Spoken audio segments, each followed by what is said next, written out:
This episode of Mikey on Mute is brought to you by Little Jerk Society. Little Jerk Society is a clothing company fueled by the raw energy of creative rebellion, celebrating those who march to the beat of their own drum. They care deeply about mental health and believe in a world where everyone can thrive, regardless of their challenges. Use promo code Mikey on Mute to save 15% on your order at littlejerkclothing.com. Again, that's littlejerkclothing.com. And remember, use promo code Mikey on Mute, all one word, to save yourself 15%. Go off and make a change. Hello, everyone, and welcome to another episode of Mikey on Mute. As always, I am your host, Mikey, coming off of mute to talk to you a little bit more about my mental health journey, break that stigma that reaching out for help is anything other than brave, and try to have that two-way conversation with you guys about where your mental health has brought you, and let's open up that conversation, make it less taboo to talk about mental health. Today is episode 8 in the series of Mikey on Mute. So welcome to episode 8, Love's Infinite Buffet, All You Can Feel. After self-diagnosing myself in our past episode, episode 7, I figured it was time to maybe try to learn from others. The internet wasn't always the best place to give me all the best advice. I know that's shocking. Quick disclaimer for this episode. These are my own experiences, not a one-size-fits-all definition. The things I'm going to talk about today have so many different ways to be interpreted that I ask that you do your research. I share my experience to get you through my story, but it's not an all or nothing thing. I'm not pushing a narrative one way or another. This is just the next step in my journey, the next chapter in the story of Mikey. In the past, I've always had this sense of guilt when I'm in relationships. It was weird because I had emotions, and plenty of emotions. We all have emotions each day, and especially when we're in relationships, but I had certain emotions towards other people.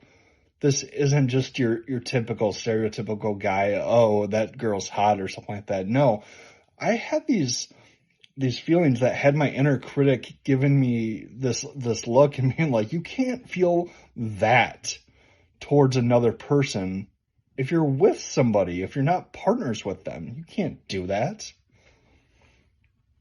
We're taught from a very young age, kind of one of those old things. If you love two people, they say, be with the second, because you didn't love the first, actually. So I already messed it up. But if you love two people, they always tell you to go with the second because for some reason that means you didn't love the first.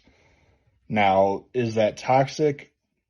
That's up for debate. I think so. But also, again, this is just my experience. So while I was battling, that, it led to a lot of things in my life where I had a lot of issues that stayed with me for a long time that I still battle to this day with comparison and seeking external validation and things like that I will touch on. But it was just, that's all I knew from past relationships. So when we got to this point, when I was looking to kind of network out and make connections with other people, I had gone through my, isolation, self-diagnosis, and now I wanted to kind of networking and get more information out. So I was out there networking, and part of the networking was on dating apps or websites, different things like that. And I came across somebody who had a certain phrase, a certain word in their profile that I had heard before, but I hadn't done the research. I only knew it from what society had taught me, what media had taught me, which ultimately was not the case in reality. We're talking today about polyamory, which combines two terms, poly meaning many, and then the Latin term for amor or love means many loves, broken down, term for term. It is the practice of engaging in multiple relationships, both romantically and sexually, with the consent of all the people involved. It is under the umbrella of ethical non-monogamy, or ENM, also known as consensual non-monogamy, or CNM. Now again, this definition is very fluid and is based on how it looks for you. Just because you're polyamorous doesn't mean you have to be having sexual relationships with other people. Doesn't mean you have to be having romantic relationships with other people. It can really look, the beauty of it is that you can customize it to what works for you and all those involved, but it has to work for everybody, meet the needs and desires and wants of the people that are involved in it. That's kind of the whole point.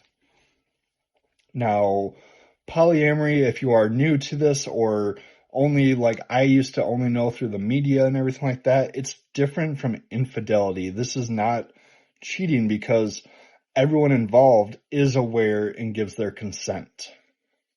Just like every part of life, there are going to be people out there that are not following this with a moral compass, that are not having everybody's consent or not communicating everything.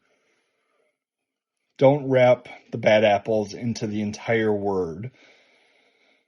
I think it's a struggle that when we know somebody that maybe tried something and it didn't work out, we're afraid to look into it. But it is one of those things that caught my interest, and kind of like every time I was looking at it, it just made sense. And I wanted to put it in because it's a big part of my story as far as getting us to the point we're at now. And so what I did was, on my socials, so on TikTok, on Instagram, on Facebook, I had put out a question, and it was basically, followers who identify as part of the ethically non-monogamous community. What are some things that you wish other people knew about polyamory or ENM in general? In no particular order, here are some snippets from the followers that were nice enough to comment and give me some context on what works in their life and they wish other people knew. It's not easy, but it's worth it. Love is love. Everyone loves differently, and that's okay. It's not the same as cheating. Please do not think I'm into having affairs. Judging for how we love is still hate speech, just like the hate speech we see for people in minority groups, for the LGBTQ plus community, and others based on things they have no control over. It looks more normal than you're picturing. I think the media puts it in that it's all thruples and just this giant sex party and everything like that, but you have people that are doing household chores, that are raising families, planning fun times, and encouraging other people and each other. It's not always a sexual thing. It can be, mostly about teamwork and communication. It's not an excuse to sleep around. It's a way to include others into your, story on a deeper level than just friendship. And finally, love is not a finite resource. This is a great sentence. I always enjoyed the fact that love is not a finite resource. Kind of how I gave this episode, Love's Infinite Buffet, all you can eat. It seemed to go with that. So, again, huge thank you to my followers that took time to comment. There were others, I tried to fit in what I could. This is what I had written down when prepping for the episode, so please know I didn't miss yours on purpose. I've been trying to comment back, have those conversations with you guys. You guys are all amazing for being able to speak your terms and everything like that. So back to kind of where I was when I read this snippet in somebody's profile about polyamory, being polyamorous. The research was something interesting to me. And when I am interested in something, I hyper focus. Is that the ADHD? Maybe. It could be. Is it the fact that my brain constantly wants to problem solve and understand how all things work, especially things that I've never been a part of? Yeah, probably as well. But suddenly, what was happening as I was doing this research, things were making sense. On paper, this made so much sense to me. You can love more than one person. You already love more than one family member at a time. You can love more than one friend at a time, one or more pets, children. The examples are already there. So why do we cut it off at romantic partner? At some point, there was something put in there that said, this is all you get to do. You don't get to feel this for others. But as I'm researching, I realized that I wasn't alone in having that guilt about those past relationships, that others had felt a similar guilt, a similar point to where they weren't sure how to deal with it, and it didn't make sense until polyamory became a part of their life. So I'm sitting here and, learning how to not express wants and needs in my toxic relationships. And that led to some really bad things. So here was this new thing that made a lot of sense. And I thought, hey, this could definitely work for me. But if I was going to make this work, I needed to do something I'm not very good at. Be honest about my feelings. Polyamory has taught me lessons that are good for any relationship style, for any way that you try to love or anything like that. Asking for consent, even for something like a hug. Just making sure. Some people don't want to be hugged or touched. Some people, it might be an all the time thing or maybe that moment, but asking for consent before doing things as entering someone's personal space. This was a big one that kind of helped me understand that I was doing things based on what society thought I should. So you see this a lot with like children and asking them to give hugs and kisses, and we have to take a step back and make sure that they're okay with it as well, that it's not something we're just forcing because we think they should be doing it, because then we're just repeating that cycle. Another thing that has kind of unlocked while going through my journey with ENM and ethical non-monogamy is that jealousy is a human emotion. Jealousy is an emotion that we all feel at some points of time in different situations. And one thing I had to learn is that polyamorous people are not some kind of superheroes that suddenly figured out how to turn off jealousy. It's not some kind of switch you can flip and suddenly it's gone and you can be happy-go-lucky and no jealousy in your life at all. The trick, whether you are monogamous, polyamorous, somewhere in between, or anything like that, the trick to learning when it comes to jealousy, and it's a struggle for me to this day, is understanding the root cause. Taking the time to look at what emotions happen when you feel jealous. We've all been there. We've all felt jealousy.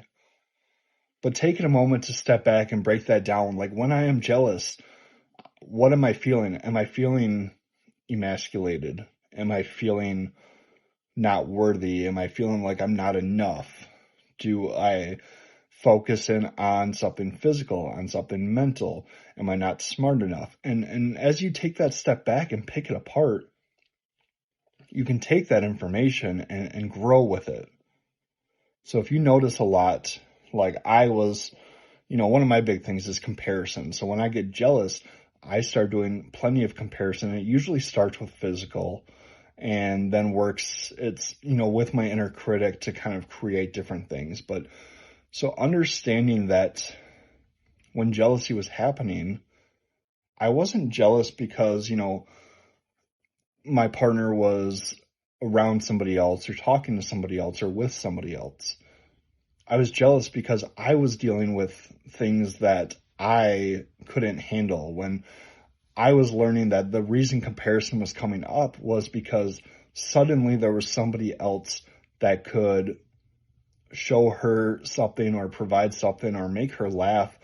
And I had to understand that I felt that I needed, I was losing control of something. Suddenly she could leave. Okay, well, this is a person. You don't own a person. We don't share people.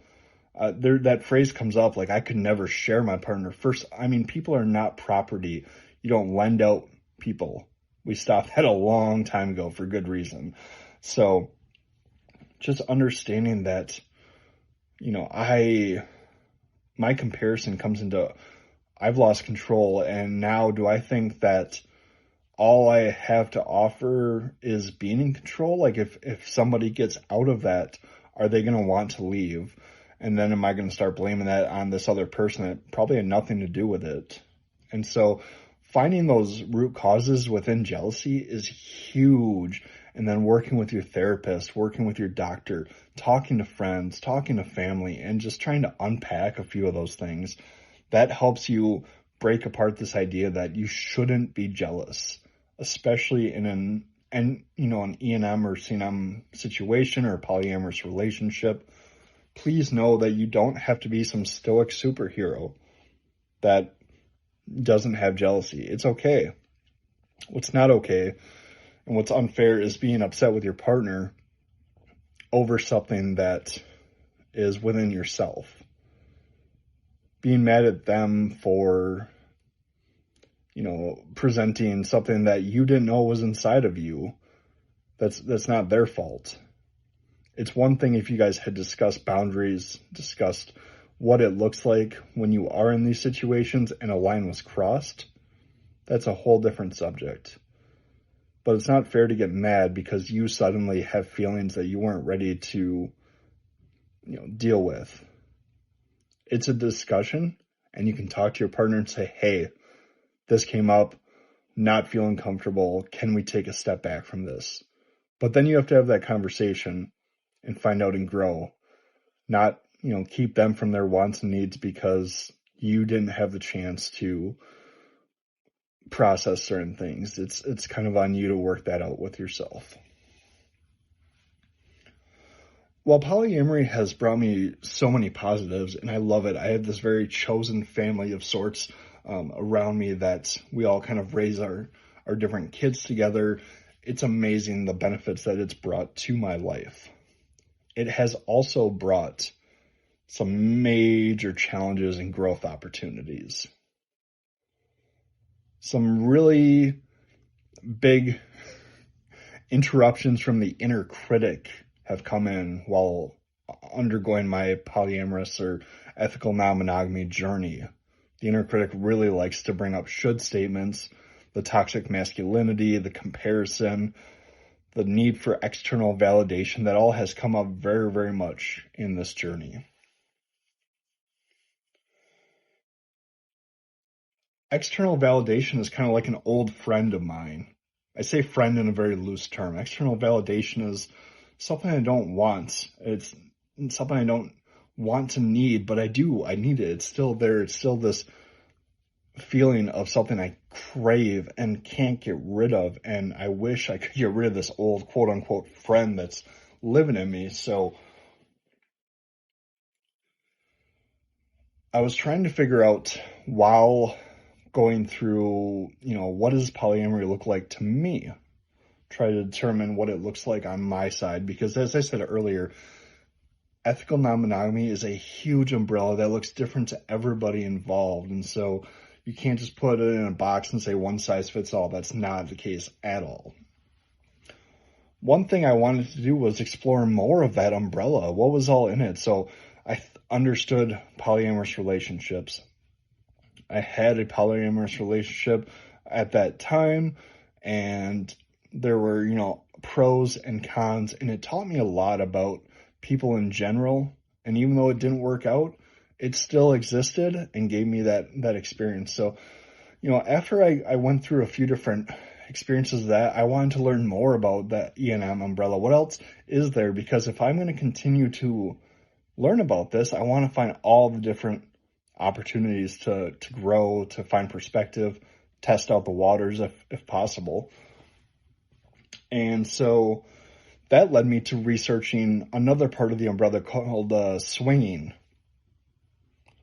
So swinging, where sexual relationships, typically without romantic feelings or ties, occur outside of the established couple, of the people that are there, or outside of your normal relationship structure.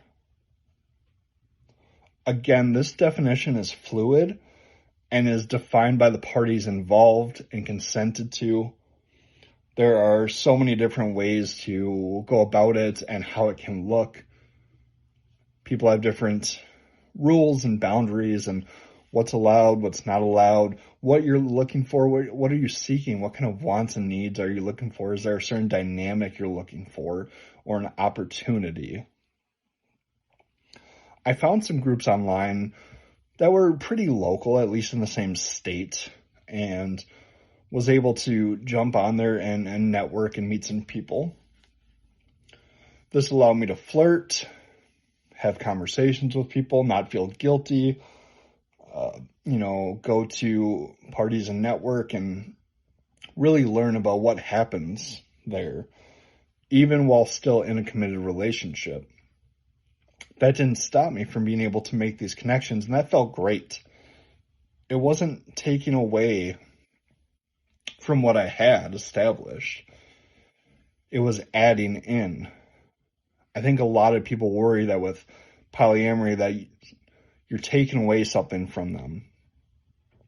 And ultimately, what you're looking to do is expand that love and experience. Just because you get something on one side doesn't take away from the other side.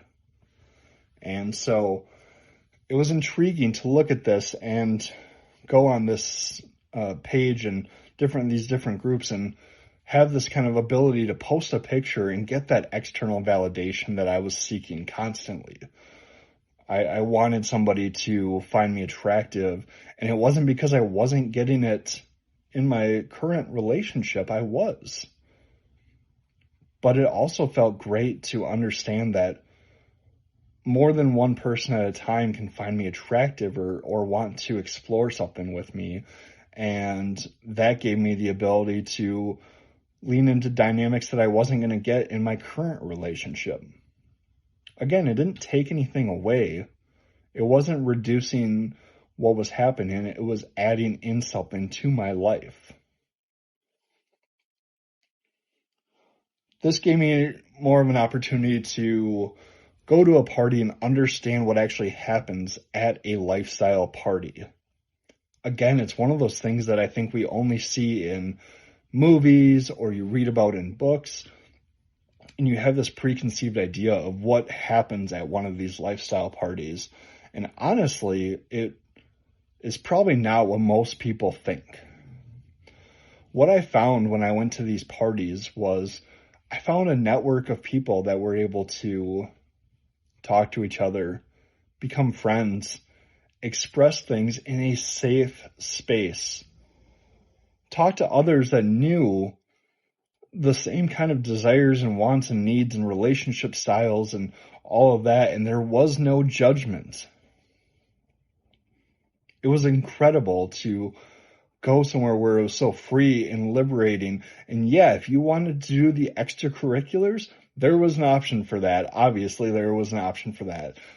Separate place to go ahead and do that responsibly, but ultimately, there were a lot of people that went to these lifestyle parties mainly to network and be able to flirt and have fun and talk to other people in such a safe space and be able to be themselves in a world where we have to hide who we are in a lot of social situations. This became one that we could just exist in. I didn't know exactly what I would find in these swinging groups or at a lifestyle party or researching polyamory, going through the umbrella of ethical non-monogamy, I knew I was trying to find more of who I was. I was finding out more of what is important to me in relationships, how that can look, what are my wants and needs and my non-negotiables? What are some things that I let slide in the past that I'm not going to let slide going forward? What are those things that are important to me? Those are what I expected to find. I also expected to find a lot of fun people. I expected to find people that could fulfill certain wants and needs that were not being met elsewhere, and the ability to have fun and play and kind of explore those different things that I've never gotten to explore before. These were things that I was looking for and expected to find. But I also found something I wasn't expecting. I think it happens a lot with us when, we get into these situations. And I was just talking to my wife the other day about things like how when I get so confident about something and feel like I am understanding something fully, it feels like it's almost the complete opposite. And it's been such a weird thing. Same thing with this. I was looking for fun and excitement and a safe place to network. And while polyamory brought me a lot of things in life and still does to this day, being in ethical non-monogamy brought me so many positives. Ultimately, what I didn't look for, but what found me, was my wife. Yeah, you heard that, my wife.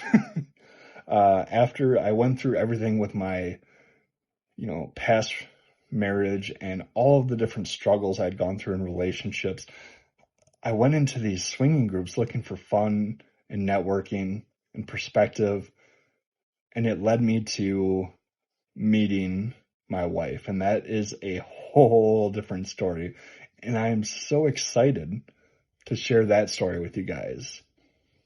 We're going to wrap up today's episode. Again, do your research on polyamory. I'm not a therapist. I'm not an expert.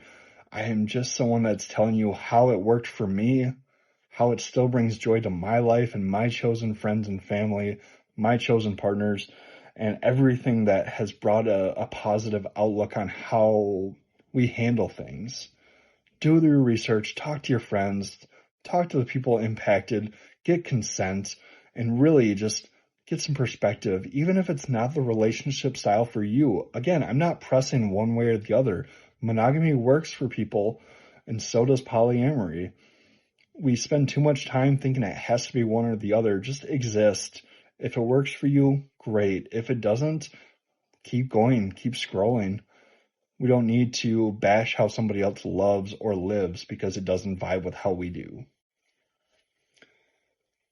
Before I give you a long list of reasons you shouldn't argue with strangers on the internet, which is something I should tell myself, this is Mikey going back on mute. Until next time. This episode of Mikey on Mute is brought to you by Dubby Energy. Dubby is a clean energy drink loaded with vitamins and nootropics. Dubby is sugar-free, has 0 calories, and 0 artificial coloring. Use promo code MikeyOnMute to save 10% on your order at dubby.gg. That's DUBBY.gg. And remember, promo code MikeyOnMute, all one word, will save you 10%.